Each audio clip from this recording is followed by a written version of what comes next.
New studio today. Going to be reading in the classroom for a little while. Here we go. Chapter 13. Gryffindor versus Ravenclaw. It looked like the end of Ron and Hermione's friendship. Each was so angry with the other that Harry couldn't see how they'd ever make up. Ron was enraged that Hermione had never taken Crookshank's attempts to eat Scabbers seriously, hadn't bothered to keep a close enough watch on him, and was still trying to pretend that Crookshanks was innocent by suggesting that Ron look for Scabbers under all the boys' beds.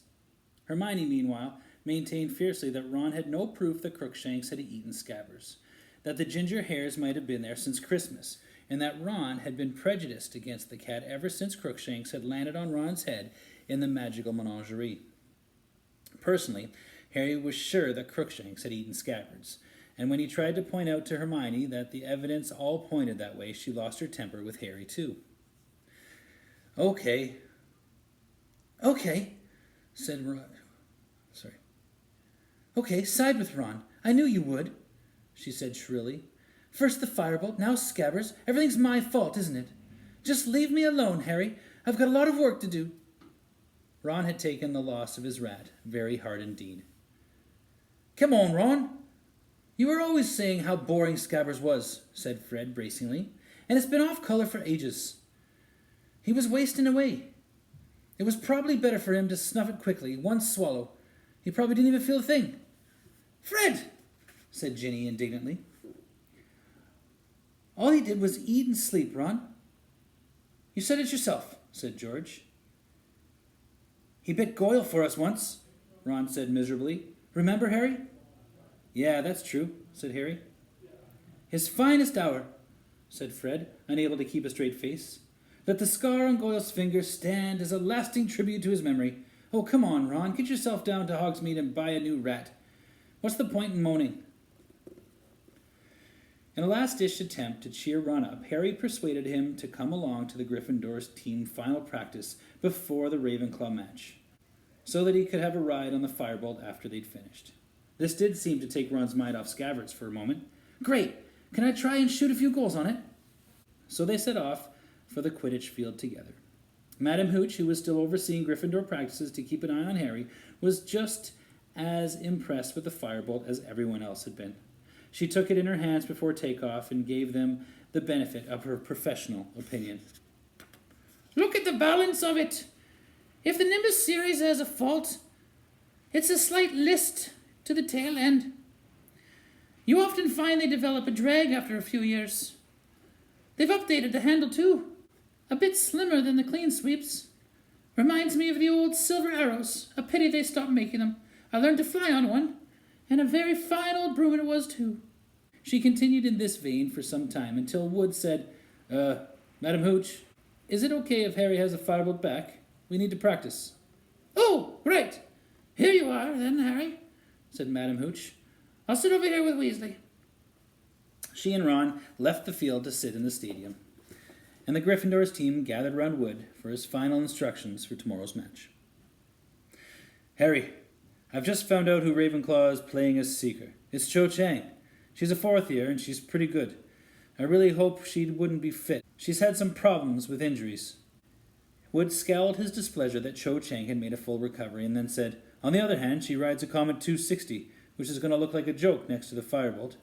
She gave Harry's broom a look of fervent admiration, and then said, Okay, everyone, let's go.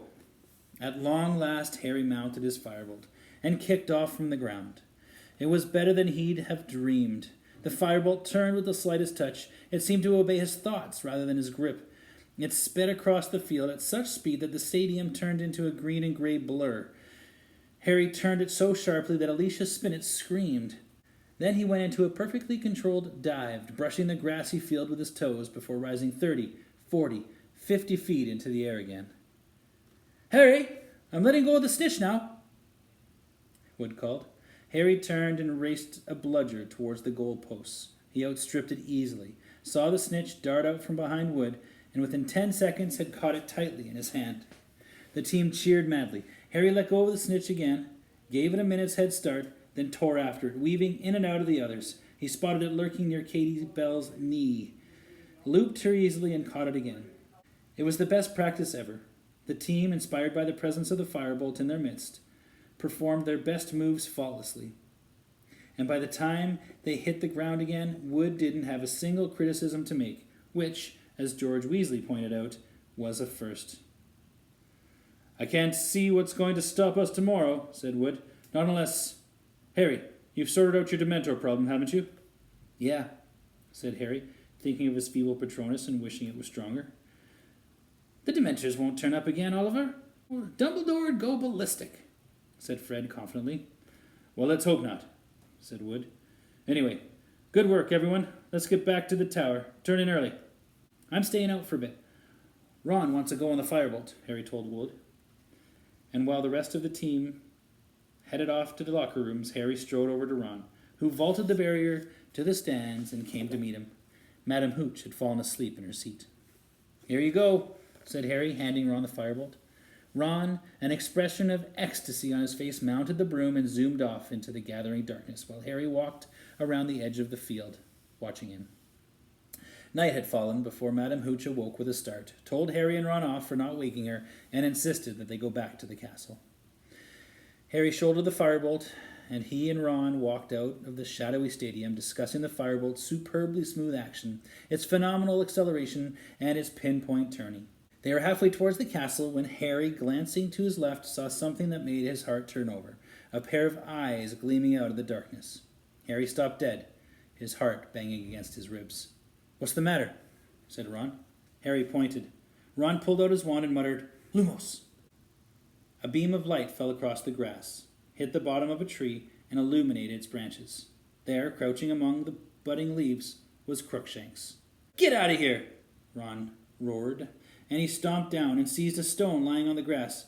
But before he could do anything else, Crookshank had vanished, with one swish of his long ginger tail.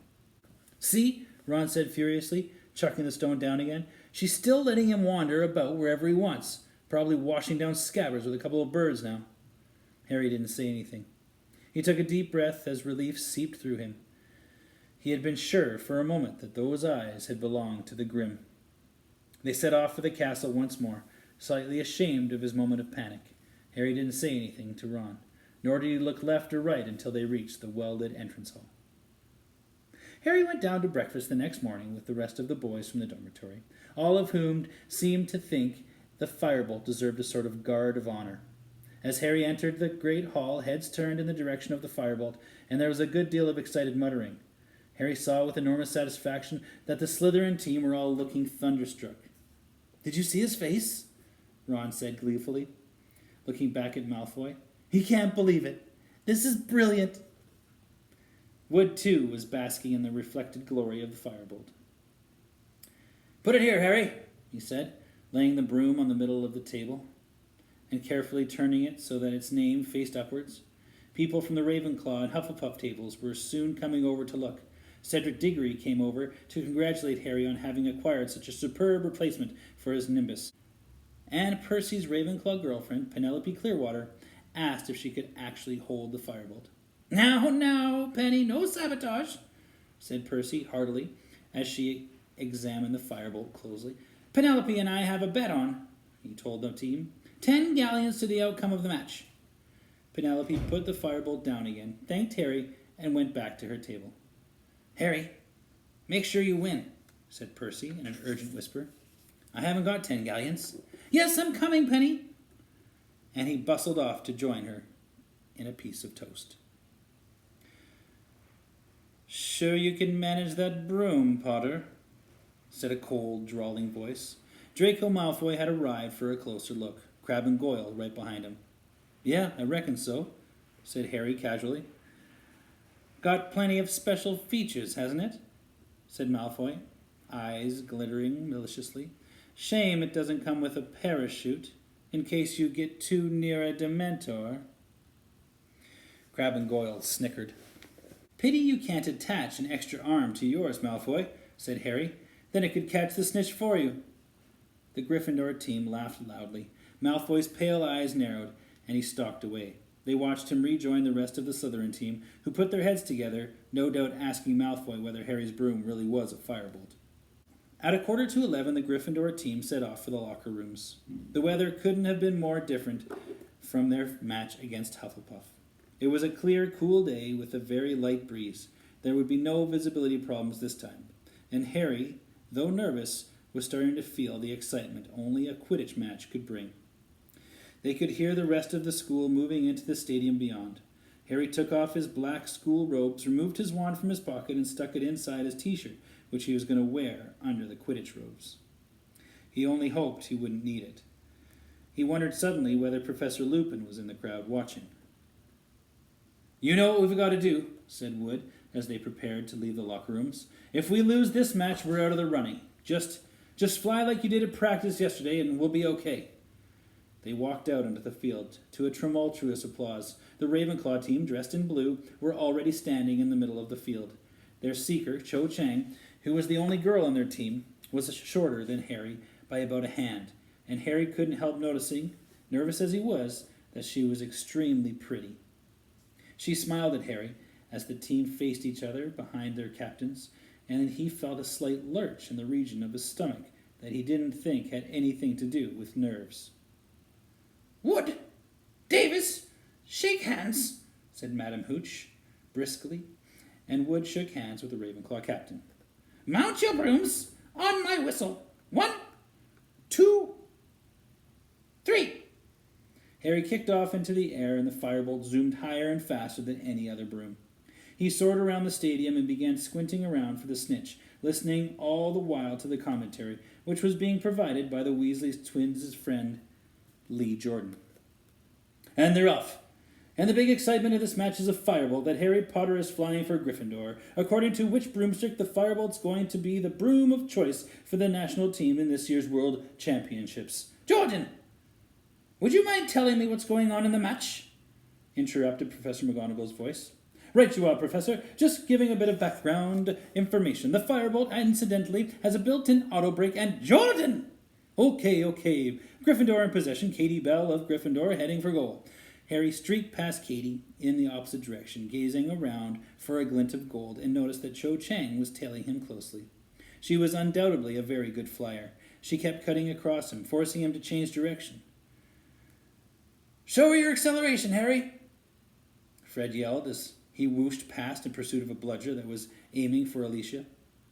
Harry urged the firebolt forward as they rounded the Ravenclaw goalpost, and Cho fell behind, just as Katie succeeded in scoring the first goal of the match, and the Gryffindor end of the field went wild. He saw it. The snitch was close to the ground, flitting near one of the barriers. Harry dived. Cho saw what he was doing and tore after him. Harry was speeding up, excitement flooding him. Dives were his specialty. He was 10 feet away. Then a bludger, hit by one of the Ravenclaw beaters, came pelting out of nowhere. Harry veered off course, avoiding it by an inch, and in those few crucial seconds, the snitch had vanished. There was a great ooh of disappointment from the Gryffindor supporters, but much applause for their beater from the Ravenclaw end. George Weasley vented his feelings by hitting a second bludger directly at the offending beater, who was forced to roll right over in midair to avoid it.